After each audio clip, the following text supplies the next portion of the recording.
¿puede la fe ser una forma de conocimiento? ¿Y puede la sabiduría divina aparecer donde menos te lo esperas, en la mente y el corazón de un niño? Casi todos te dirían que para entender de teología hacen falta años de estudio, dominar lenguas antiguas y analizar textos en bibliotecas centenarias. Pero, ¿y si estuviéramos equivocados? ¿Qué pasaría si un niño, de no más de 12 años, de un pueblito remoto, pudiera desarmar con una lógica aplastante los argumentos de los mayores eruditos de un país? Esta no es una fábula cualquiera.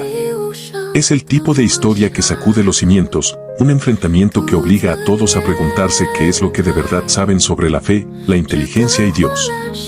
Esta es la historia de Samuel, el niño que, armado solo con su Biblia y una fe inquebrantable, se enfrentó a gigantes intelectuales y los dejó mudos. Prepárense, porque lo que van a escuchar desafiará todo lo que creen saber. A veces, la verdad más profunda no está en la cabeza de un erudito, sino en el alma de un niño. Imaginen la prestigiosa Universidad Nacional de Teología. Por sus pasillos de mármol pulido, donde cuelgan retratos de decanos con gesto solemne, resuenan los ecos de debates académicos de más de un siglo. Aquí, entre estanterías que casi se doblan bajo el peso de miles de libros, trabaja el doctor Ramiro Valdés. Valdés no es un profesor más. Es una institución. Doctorado en Heidelberg, autor del Tratado Definitivo sobre las Contradicciones del Antiguo Testamento, un libro que se estudia en seminarios de todo el mundo. Su despacho es un santuario del intelecto. Paredes forradas de libros en hebreo, griego, latín y arameo. Sobre su escritorio de roble, descansa el manuscrito de su próximo libro, La deconstrucción del mito, un análisis racional de la fe. El doctor Valdés es un hombre de método. Su fe, si aún puede llamarse así, es un sistema lógico, una estructura intelectual sin rastro de sentimiento. Para él, Dios es un concepto abstracto. Las historias de la Biblia son valiosas alegorías, mitos que deben analizarse con el frío bisturí de la crítica histórica, no aceptarse con un corazón crédulo. Es un hombre respetado, admirado, incluso temido por su mente afilada como una navaja. A 500 kilómetros de allí, en un pueblito encalado que se agarra a la ladera de una montaña, la vida va a otro ritmo. No hay bibliotecas de mármol, solo una escuelita rural y una iglesia con el campanario agrietado. En una de las casas más humildes, de adobe y con un pequeño huerto, vive Samuel. Samuel tiene 12 años, pero sus ojos, profundos y serenos, guardan una sabiduría mucho más antigua. Su biblioteca no es una habitación, es una caja de madera junto a su cama. Dentro, apenas una docena de libros heredados. Pero entre ellos, hay uno que lo es todo. Una Biblia de tapas gastadas, con las páginas amarillentas por el uso constante, llenas de anotaciones hechas con un lápiz diminuto. La vida de Samuel es sencilla. Se levanta antes del amanecer para ayudar con las gallinas, camina 3 kilómetros para ir a la escuela y, por las tardes, mientras otros niños juegan a la pelota, él se sienta bajo un viejo olivo a leer. Pero no solo lee, memoriza, conecta, reflexiona. Para Samuel, la Biblia no es un objeto de estudio. Es un diálogo. Abraham, Moisés, David, no son personajes históricos. Son su familia, sus maestros. Dios no es un concepto abstracto. Es el pastor que guía sus pasos. Su conocimiento no viene de seminarios, sino de la lectura repetida, de la meditación silenciosa. Puede recitar capítulos enteros de memoria, no como un loro, sino porque las palabras se han grabado en su alma. Y conecta pasajes del Génesis con las profecías de Isaías y las cartas de Pablo, tejiendo un tapiz de una coherencia asombrosa. Para él, no hay contradicciones, solo misterios. La fama de Samuel empezó como un murmullo. Primero en la escuela dominical, donde sus preguntas dejaban perplejo al maestro. Luego, los vecinos empezaron a acudir a él con sus dudas y se iban maravillados por su claridad. El murmullo se convirtió en voz, y la voz llegó a un periodista local que, escéptico pero curioso, fue a conocerlo. El artículo que escribió, El pequeño teólogo de la sierra, se hizo viral. Y así fue como estos dos mundos, el del doctor Valdés y el del pequeño Samuel, se pusieron en rumbo de colisión.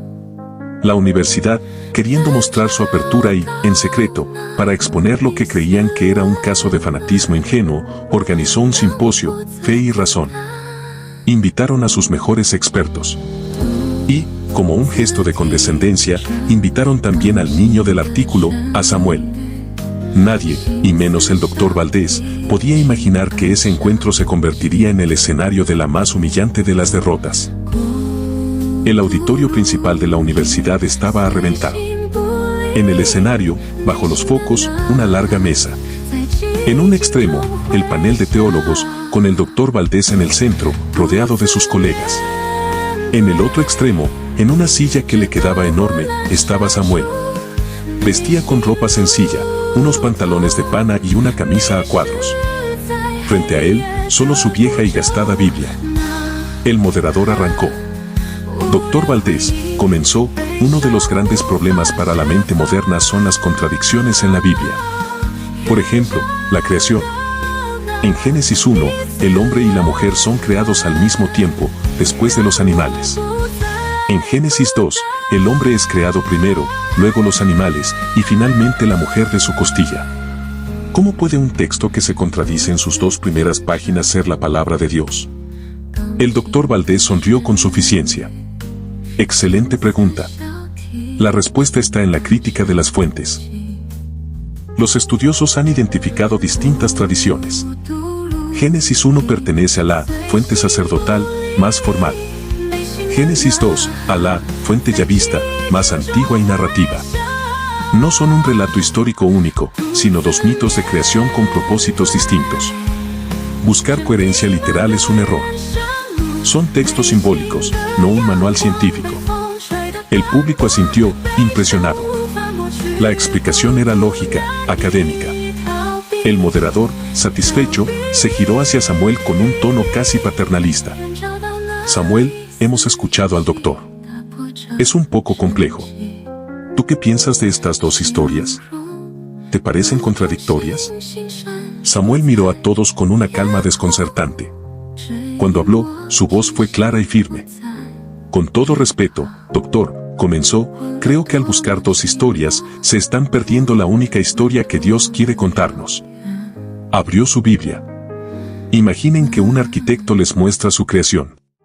Primero, les enseña el plano, la vista completa desde arriba. Ese es Génesis 1. Vemos el orden, la escala, el qué majestuoso de la creación. Es Dios mostrándonos su poder. Señaló otro pasaje. Pero luego, ese mismo arquitecto abre la puerta y los invita a entrar a la casa. Ese es Génesis 2. Ya no vemos el plano, sentimos el calor del hogar. Se enfoca en la familia que vivirá adentro. Nos muestra el por qué. Ya no se trata de la estructura, sino de la relación. Su mirada se volvió más intensa. No son dos historias, son dos vistas. Una es el plano, la otra es el hogar. Una nos muestra la omnipotencia de Dios, la otra nos revela su intimidad. Dios primero nos muestra que hizo el mundo, y luego nos muestra que lo hizo para nosotros. No hay contradicción, solo una revelación cada vez más profunda. Un silencio absoluto cayó sobre el auditorio. La explicación de Samuel era tan simple y elegante que desarmó por completo el complejo argumento del doctor Valdés. El doctor carraspeó, visiblemente incómodo. El moderador, intentando seguir, pasó a otro tema. Interesante. Doctor, hablemos de la violencia en el Antiguo Testamento.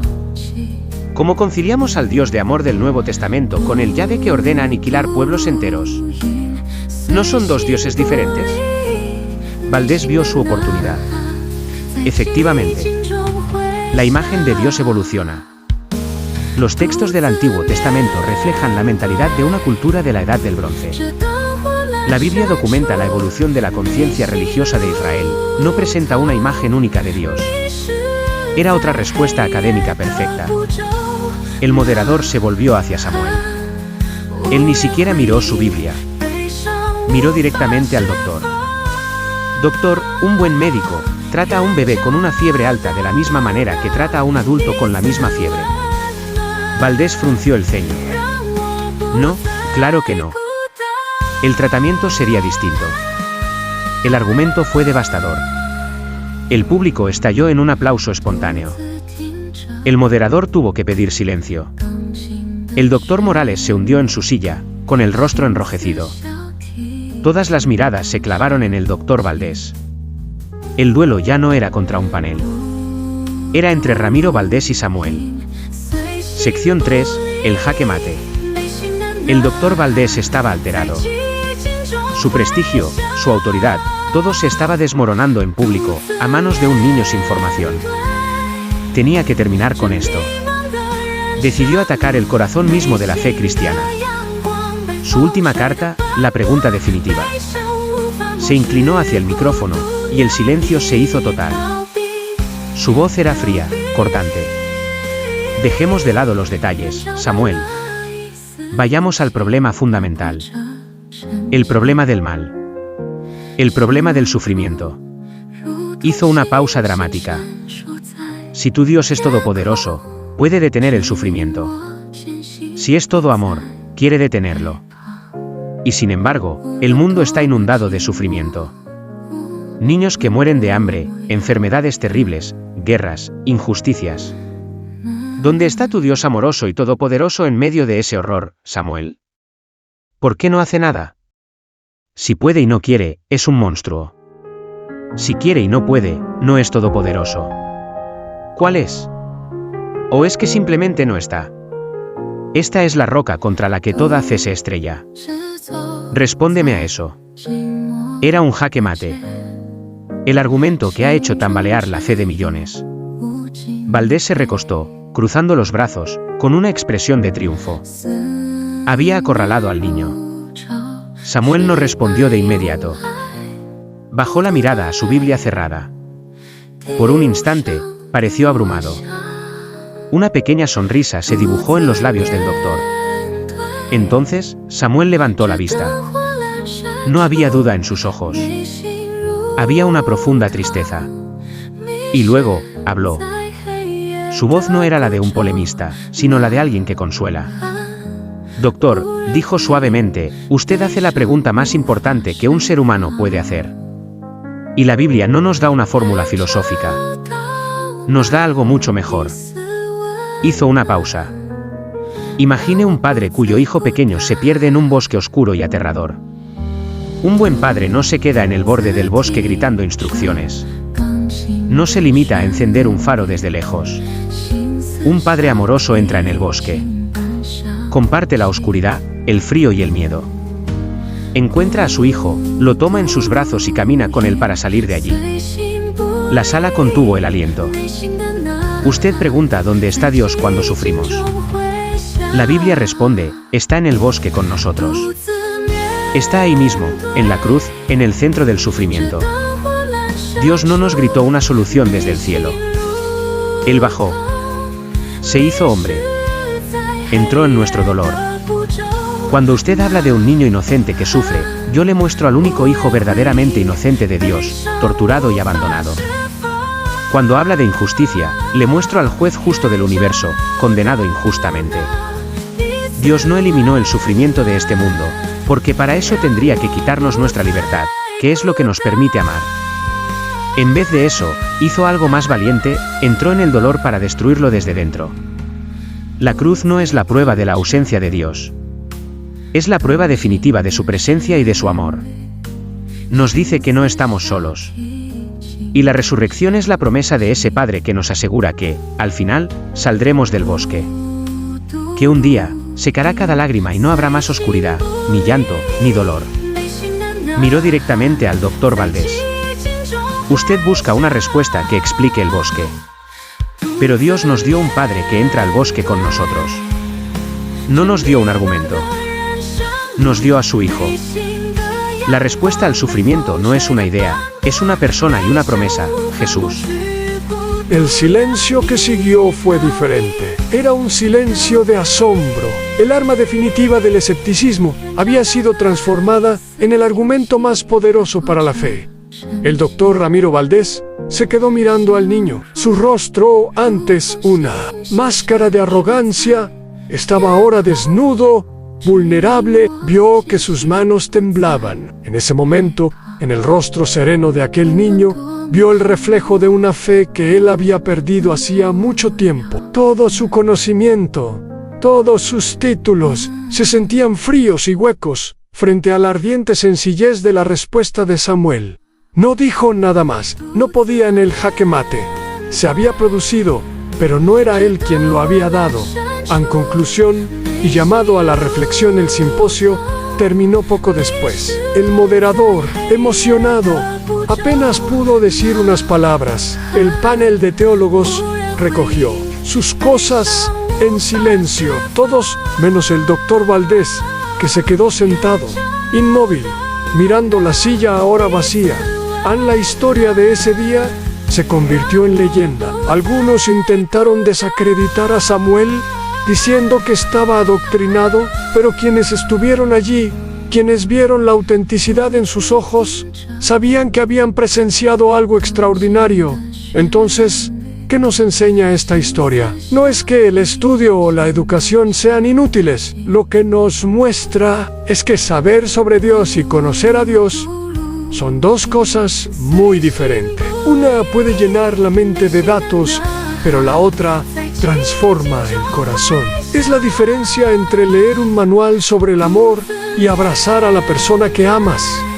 A la increíble sabiduría de Samuel no venía de un intelecto superior, venía de la humildad de acercarse a la Biblia no como un juez, sino como un hijo que escucha a su padre, a la humildad de reconocer que los grandes misterios no se resuelven con la arrogancia de la razón, sino que se abrazan con la confianza de un niño. Y al final, la historia nos deja pensando, ¿dónde buscamos nosotros la verdad? ¿En la complejidad de los argumentos que impresionan a la mente?